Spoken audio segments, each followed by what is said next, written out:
लाक्षागृह से पांडवों के जीवित होने का समाचार जब धृतराष्ट्र आदि को भी विदित हुआ, तब धृतराष्ट्र ने भीष्म और विदुर आदि से परामर्श कर पांडवों को हस्तिनापुर बुलाया गया और उन्हें खांडव प्रस्थ नामक स्थान दिया गया।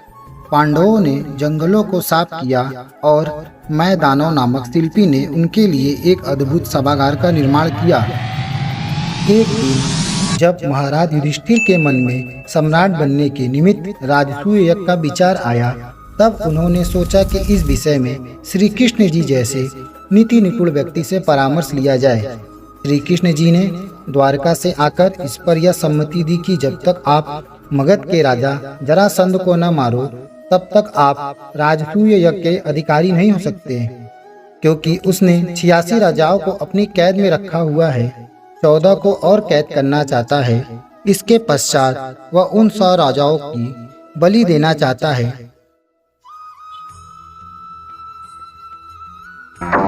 जब तक आप उन्हें बंधन से न छुड़ाएं, तब तक आप राजसूय यज्ञ करके सम्राट बनने के अधिकारी नहीं हो सकते।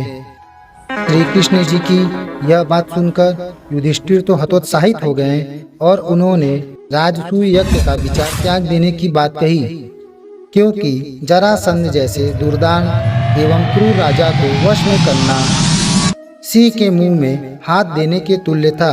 परंतु श्री कृष्ण, अर्जुन और भीम ने अपना दृढ़ निश्चय प्रकट किया, क्योंकि जरासंध के पास अपार सशक्त सेना था। उसको सेना द्वारा जीतना तो असंभव था। श्री कृष्ण जी के युक्ति युक्त वचन सबको मन को भाए।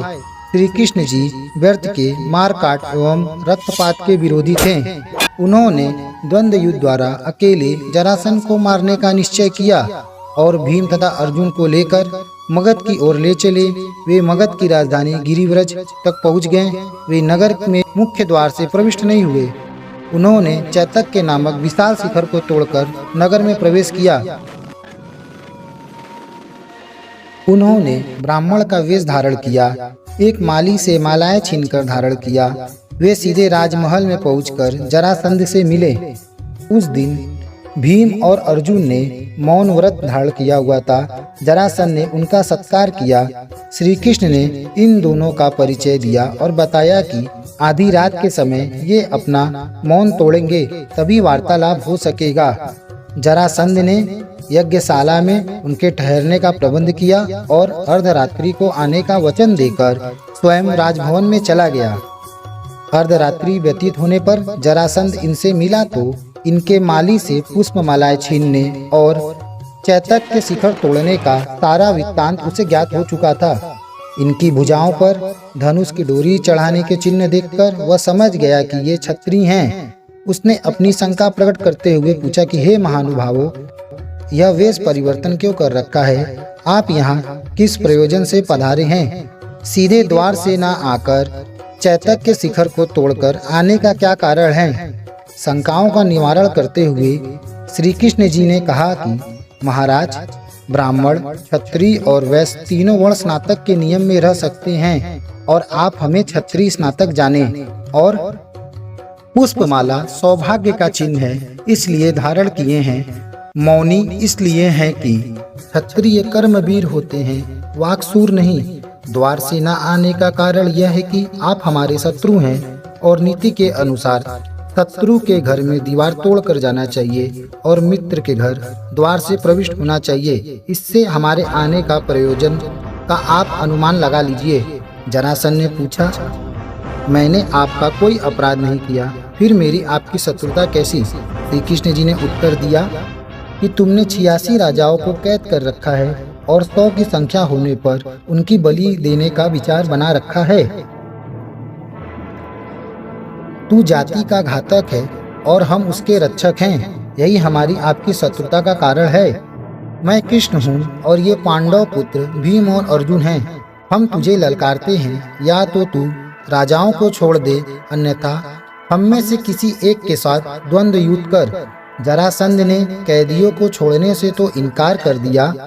इस वाद विवाद में जरासंध कहने लगा, अपनी सेना से लड़ने अथवा तुम तीनों से एक साथ अथवा तीनों से एक एक करके युद्ध कर सकता हूँ। नीति निपुण कृष्ण जी ने इस बात का लाभ उठाकर जरासंध के साथ भीम का मल्ल युद्ध निश्चित किया। दूसरे दिन चारों वर्णों के नर नारी एवं आबाल वृद्धों के एक बड़े समारोह में जरासंध और भीम का युद्ध आरंभ हुआ। यह युगल जोड़ी एक दूसरे पर लात और मुक्कों और घूंसों का प्रहार करते हुए 13 दिन तक लगातार लड़ते रहे। 14वें दिन जरासंध थक कर हटने लगा। श्री कृष्ण ने इस अवसर पर भीम को सचेत करते हुए कहा कि थका हुआ शत्रु लड़ाई में मारने को कम मिलता है। इस पर मुक्कों का भरसक प्रहार कर भीम जोर जोर से मुक्के मारने लगा, परंतु जरासंध का कुछ भी नहीं बिगड़ा। अब कृष्ण जी ने भीम को स्मरण कराया कि इसका निचला भाग दुर्बल है। भीमसेन ने यह सुनते ही उसे टांगों से पकड़कर खींचा और उसके चीरकर 2 टुकड़े हो गए। सफलता ने भीमसेन के चरण चूमे। यह श्री कृष्ण जी की नीतिमत्ता का उत्कृष्ट उदाहरण है। श्री कृष्ण और अर्जुन ने बंदी राजाओं को मुक्त किया।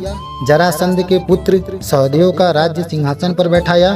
मुक्त हुए राजाओं ने श्री कृष्ण जी की स्तुति की और युधिष्ठिर के राजसूय यज्ञ में आने का वचन दिया।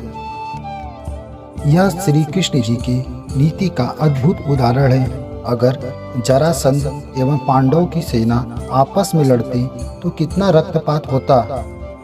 बिना रक्तपात के उन्होंने 86 राजाओं को मुक्त कराया और जरासंध जैसे अत्याचारी और क्रूर राजा का वध कराकर सहदेव को राजगद्दी पर बैठाया।